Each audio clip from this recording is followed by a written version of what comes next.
L'escrit d'acusació de la Fiscalia contra 4 menors d'edat per incidents postsentència a Barcelona.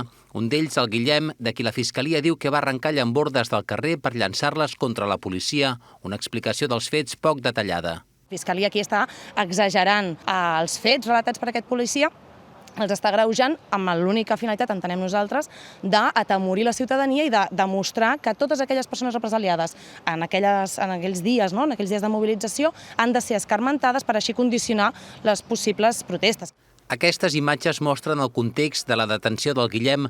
Vestit de taronja a primera fila, no s'assabenta de la càrrega policial. S'enfronta un any de llibertat vigilada i un ordre d'allunyament, un cas amb el judici a prop, a diferència de la seva denúncia per maltractaments contra 8 agents. Fins fa poc no sabia quin jutjat ho portaria. El cas del Guillem no és l'únic dels detinguts per les protestes postsentència que la Fiscalia porta a judici per delictes aldarulls. Hi ha 4 casos més de joves majors d'edat que s'enfronten a penes de presó de fins a 9 anys. 2 d'aquests casos a judici aquest final de mes a Girona. Roger Rovira, TV3, Barcelona.